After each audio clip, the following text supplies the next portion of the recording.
बहुत बहुत धन्यवाद। आज के इस सभा का संचालन कर रहे केसी बांगड़ जी। आज उचाना मंडी में आजाद समाज पार्टी और जननायक जनता पार्टी की इस संयुक्त सभा में यहां उपस्थित इस क्षेत्र की महान जनता का मैं दोनों हाथ जोड़ के बहुत बहुत धन्यवाद करता हूं। साथ साथ यहां बड़ी संख्या में आई मातृशक्ति का भी मैं दोनों हाथ जोड़ के बहुत बहुत धन्यवाद करता हूं।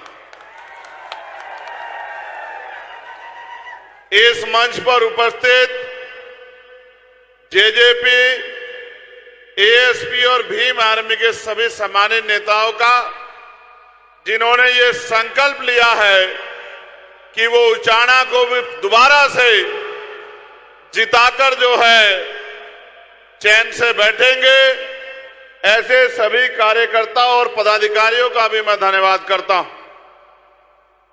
इस मंच पर उपस्थित मुझसे पहले अपनी बात को रखने आए आपके लोकप्रिय नेता और पूर्व मुख्यमंत्री भाई दुष्यंत चौटाला जी का भी मैं धन्यवाद करता हूं। उनसे पहले वक्ता के तौर पे अपनी बात को रख रही और पूरे प्रदेश में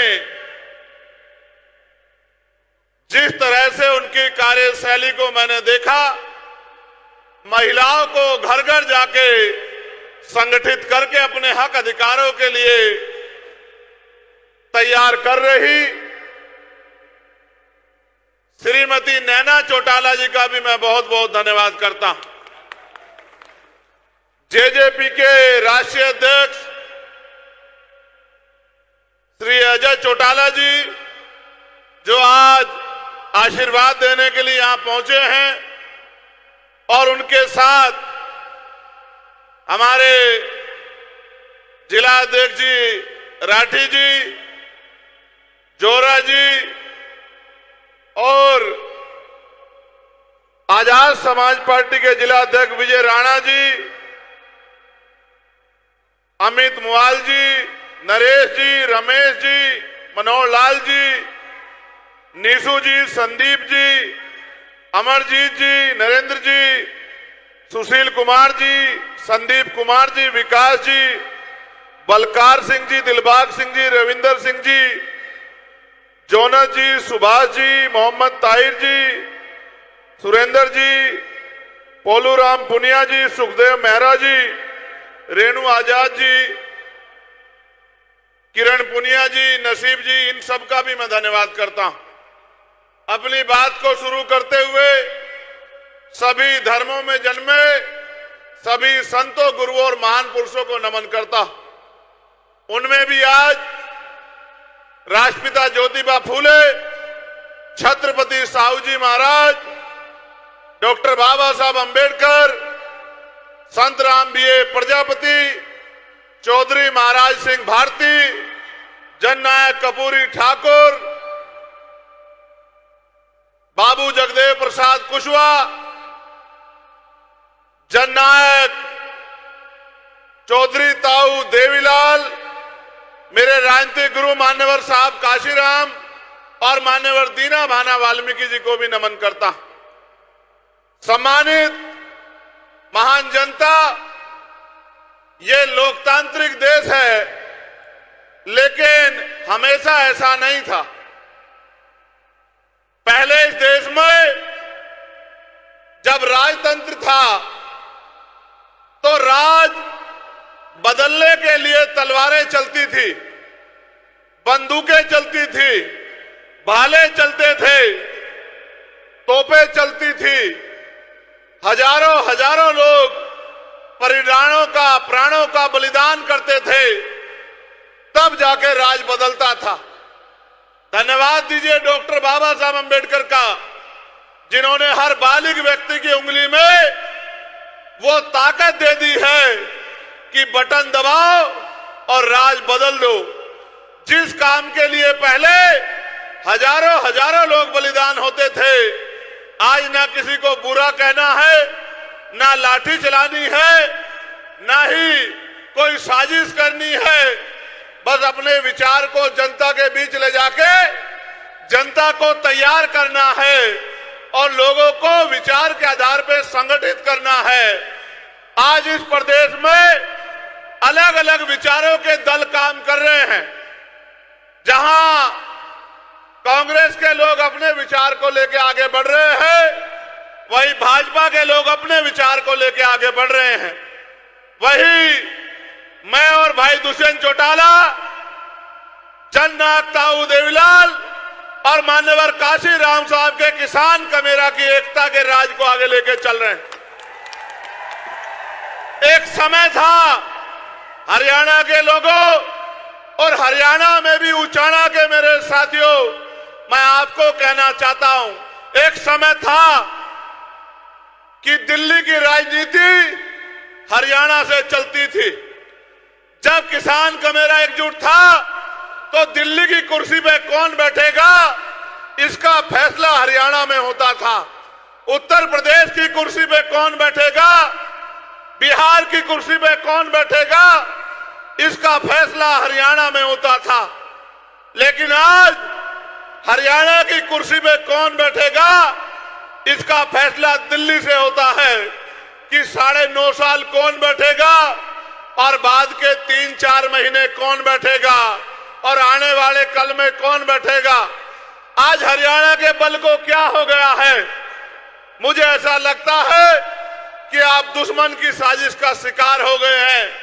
दुश्मन चाहता है कि दिल्ली से हरियाणा चले और उनके कठपुतली मुख्यमंत्री हरियाणा में बैठ के हरियाणा के विकास के पैसे को दिल्ली भेजने का काम करें। अगर आप जिम्मेदार व्यक्ति के हाथ में ताकत दोगे तो हरियाणा का पैसा दिल्ली नहीं जाएगा, बल्कि दिल्ली में रखा आपका पैसा हरियाणा के विकास के लिए लगने का काम होगा। एक समय था, वो समय आपकी वजह से पीछे हट गया। आप इन राष्ट्रीय दलों के चक्कर में आ गए और ये झूठे वादे आपसे करते रहे। इनके मैनिफेस्टो देखना, ये अपने मैनिफेस्टो के 4 काम पूरे नहीं करते, फिर भी आप उनके पिछलों को बनने का काम करते हो। भाई दुष्यंत जब बोल रहे थे, कह रहे थे कि अपना मारे छांव में गिरे बगाना मारे धूप में। मैं तो ये मानता हूं कि अपना मारता ही नहीं है। जो अपना होता है वो तो अपने का हाथ पकड़ता है, अपने के साथ रहता है, अपने की ताकत बढ़ाता है, अपने को मजबूत करता है। 30 साल मुझे कहना नहीं चाहिए था, मगर मैं इस बात को कहता हूं, मैं मंचों से नहीं कहता। 30 साल के थे वो, जब वो आपके बीच मैदान में और परिवार किस हालात में था आपने देखा। चाहते तो यहां से इधर उधर की सोचते, लेकिन आपके बीच में आए और मैंने कार्यशैली देखी दोनों भाइयों की। ऐसे नहीं हुआ गठबंधन कि इन्होंने कह दिया गठबंधन कर लो। जो काम इन्होंने किया, जैसे 32 दांतों के बीच में जीभ रहती है, इस तरह से जो काम इन्होंने 4.5 साल में किया, उस काम को पैमाना बना के अलायंस हुआ कि इस काम को अगर आगे बढ़ाया जाए तो हरियाणा के एक घर में खुशहाली आ सकती है, हरियाणा के किसान कमेरों की बात दोबारा मजबूत हो सकती है। ये अलायंस क्यों हुआ, मैं इस बात पे आऊंगा। उससे पहले जब मैंने देखा कि इन्होंने 1200 से ज्यादा लाइब्रेरी खुलवाने का काम किया, डिजिटल लाइब्रेरी, इसलिए कि गांव का बच्चा शहर के बच्चे के बराबर हो जाए, वो एजुकेशन में किसी पीछे ना रहे। फिर एक गांव में हम गए, प्रचार में थे, वहां की प्रत्याशी भी यहां बैठी है, हमारी बहन। गांव के लोगों ने गाड़ी रोक ली। मुझे लगा कि शायद कोई नाराजगी होगी, मुझसे कहने लगे गाड़ी से उतर जाओ। मैंने कहा बताओ क्या बात है कि गाड़ी से उतर जाओ। मैंने कहा कि भाई प्रचार आज इस गांव में नहीं अगले में है। बोले एक बार उतर जाओ 2 मिनट के लिए। मीडिया के साथी दिखाना इस बात को जरूर। हम उतर गए, वो लाइब्रेरी में लेके गए। बेटियों की लाइब्रेरी अलग और बेटों की लाइब्रेरी अलग। फिर मिठाई ले आए। मैंने पूछा कि मिठाई क्यों दे रहे हो, तो उन्होंने कहा इस लाइब्रेरी की वजह से 18 बच्चे सरकारी नौकरियों पे गए। तो मुझे लगा कि मैंने जो हाथ पकड़ा है वो सही हाथ पकड़ा है। हमने मैनिफेस्टो बना बैठ के।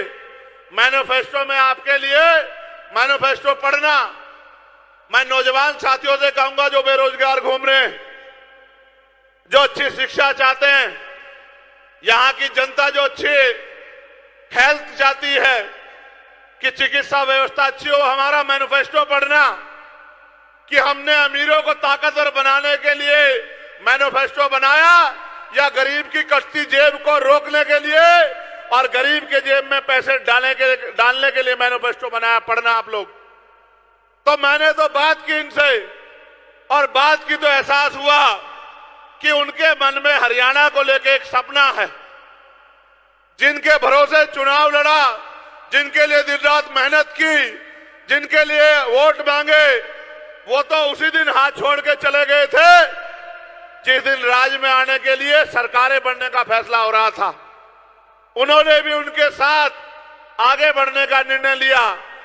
6 महीने पहले सरकार छोड़ी। उचाना के लोगों आप बताओ, अगर सरकार छोड़ने के बाद क्या भाजपा की सरकार यहां गिर गई या चली? बताओ, गिरी या चली? चली ना। तो इसका मतलब अगर ये परिवार, और मैं धन्यवाद दूंगा अमरजीत ढांडा जी का कि वो एक वफादार सिपाही की तरह इनके साथ खड़े रहे, अपने पार्टी का झंडा डंडा पकड़ के रखा। मैं तो जानता हूं, मेरे साथी यहां खड़े हैं। एक एक दिन मैंने जिस दिन उनसे कहा कि मुझे उचाना चाहिए, उस दिन से लेकर आज तक उन्होंने पीछे पलट के नहीं देखा और दिन रात एक कर दिया। तो ऐसे हालात में निर्णय लेके आपकी सेवा के लिए आगे बढ़े। अभी आपने देखा 2 दिन पहले किस तरह का माहौल बनाया गया। गाड़ियां तोड़ने का प्रयास, डराने का प्रयास। आपको लगता है कि हम डरने वाले लोग हैं? आप बताओ, डरने वाले लोग हैं हम तो वो है जो बंजर भूमि का सीना चीर के फसल उगाते हैं। हम किसान कमेरे लोग हैं, जहां जानवर भी नहीं रहता, अपने पसीने से खून से वहां महल बनाते हैं संघर्ष करके। हम तो संघर्षशील लोग हैं। इनके डराने से मैं डर जाऊंगा? इनको एहसास नहीं कि मैं जिनमें पैदा हुआ हूं, अगर मुझे कील भी लगेगी तो वो इसका सारा जवाब वोट की चोट से देंगे। ये गलतफहमी में है। ऐसे गुंडे और ऐसी गुंडागर्दी मैंने बहुत बार देखी है। ये नहीं जानते कि मैंने तो आत्मसम्मान की लड़ाई लड़ते हुए, अपने लोगों की स्वाभिमान की लड़ाई लड़ते हुए 16-16 महीने जेल काटी है, कभी उफ तक नहीं कहा। दिल्ली में जब गुरु घर टूट गया तो 66 दिन तक जेल काटी। एनआरसी में 29 दिन तक जेल काटी। और जब मैं जेल में था और सदगुरु रविदास जी महाराज का अपमान हुआ, मैं धन्यवाद दूंगा कि 5 एकड़ जमीन में सदगुरु जी का गुरु घर बनाने की घोषणा मेरे भाई दुष्यंत चौटाला ने की। एक तरफ ये निकम्मी सरकारें, भाजपा की सरकार जो तोड़ने में हिस्सेदार थी, और दूसरे लोग जो ये कह रहे थे कि ये बन नहीं सकता है, तो आपकी ताकत थी कि सुप्रीम कोर्ट से भी और केंद्र की सरकार के जबड़े में हाथ डाल के पुनः अपना गुरु घर छीनने का काम किया। मैं आपसे कहना चाहता हूं, मेरे लिए हर दिन संघर्ष है और मैं जो आज हूं वो आपकी बदौलत हूं। जब ये पूरी राष्ट्रीय पार्टियां मुझे हराने के लिए नगीना में एडी चोटी का जोड़ लगा रही थी, जो आपकी हितैषी होने का यहां दावा कर रहे हैं, वो आपकी इस मजबूत आवाज को खत्म करने के लिए एडी चोटू का जोड़ लगा रहे थे। चाहे एनडीए अलायंस के लोग हो या इंडिया अलायंस के लोग हो या अन्य पार्टियां हो, जैसे आपने उनकी वहां जमानतें जब्त करके हमारा लोहा मनवाने का काम किया था, उचाना में भी उनकी जमानतें जब्त करके भाई दुष्यंत जी को असेंबली भेजने का काम करना। जहां दिल्ली में खड़े होके मैं आपके अधिकारों की रक्षा के लिए, किसानों के लिए, पहलवानों के लिए, तमाम तरह से अंतिम व्यक्ति के लिए दिल्ली में आवाज उठाने का काम करूंगा, आपकी ताकत बनके, आपकी लाठी बनके इन सामंतवादी सोच के लोगों को जो गुंडागर्दी कर रहे हैं, इनको जवाब देने के लिए मेरा भाई दुष्यंत जो है असेंबली में दहाड़ने का काम करेगा, आपकी ताकत बनने का काम करेगा। आप मुझे और दुष्यंत को अलग अलग मत मानना। आप जानते हैं हम स्वाभिमानी लोग हैं। अगर जबान देते हैं तो जान देते, हाथ पकड़ते तो छोड़ते नहीं है।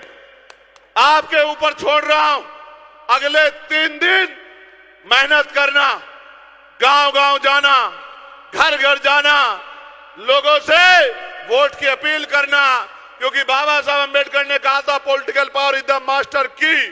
राजनीतिक सत्ता वो चाबी है जो आपकी सारी समस्याओं का हल कर देगी। अगर अगले 3 दिन आपने मेरी बात पे पहरा दे दिया और घर घर जाके अलग जगह दी और वोट की अपील कर ली, तो किसी की हिम्मत नहीं है कि आपका प्रत्याशी यहां किसी से पीछे रह जाए। अगले 3 दिन जिस तरह से आपने मेरी हर बात पे पहरा दिया है, अगले 3 दिन जुट जाओ, मेहनत करो, घर घर जाओ, बूथ मजबूत करो और 5 तारीख को ज्यादा से ज्यादा पोलिंग करा के एक एक व्यक्ति को बूथ तक लाके और अपनी वोट की चोट से एक क्रांति 5 तारीख को पैदा कर देना, जिसके लिए आपका धन्यवाद करने के लिए 8 तारीख के बाद मैं फिर से आपके बीच में लौटने का काम करूंगा। और मैं चैलेंज के तौर पे, टास्क के तौर पे आपसे कह रहा हूं, जिसका गांव, जिसका बूथ सबसे मजबूत होगा, सबसे पहले धन्यवाद कार्यक्रम उसी के गांव में होगा। ये जिम्मेदारी मैं आपको दे रहा हूं। मैं आखिरी बात आपसे कह रहा हूं, मान्यवर साहब श्री काशीराम कहते थे कि तमन्ना अगर सच्ची हो तो रास्ते 1000 होते हैं, तमन्ना अगर झूठी हो तो बहाने 1000 होते हैं। हमने सच्ची तमन्ना से एक चिराग जलाया है, एक पेड़ लगाया है, उसको सींच लो। 5 तारीख तक एक ऐसा वृक्ष बनेगा, अगले 30-40 साल तक किसी दूसरे की जरूरत नहीं पड़ेगी। आपको फल भी देगा, छांव भी देगा, आपकी सुरक्षा भी करेगा। और एक बात जिम्मेदारी के तौर पे मैं भाई दुष्यंत से कह रहा हूं, ये लोग आज हरियाणा में अगर किसी की तरफ भविष्य के तौर पे देख रहे हैं तो आपकी तरफ देख रहे हैं।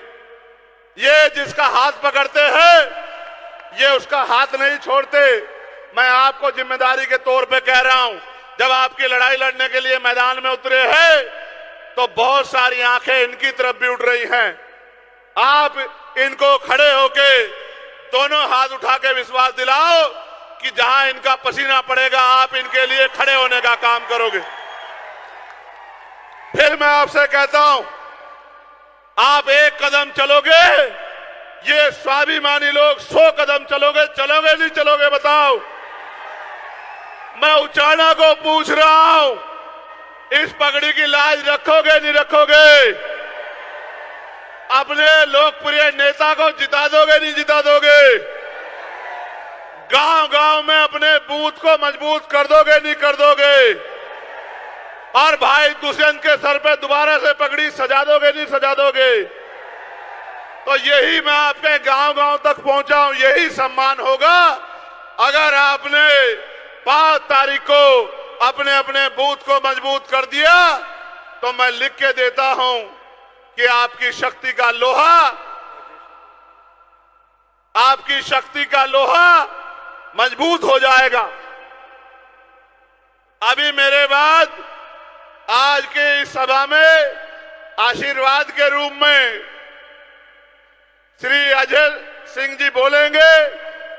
तब तक मैं यहां उपस्थित हूं, आप उनको सुन के जाना, लेकिन मेरे द्वारा एक बार जोरदार नारा लगा दो, जय भीम, जय भीम, जय भारत, जय भारत, जय संविधान, जय संविधान, जय जवान, जय जवान, जय किसान और महिला शक्ति जिंदाबाद। आप सबके लिए मंगल कामनाएं। बहुत बहुत धन्यवाद, आप सभी का आभार। आपके बीच में डॉक्टर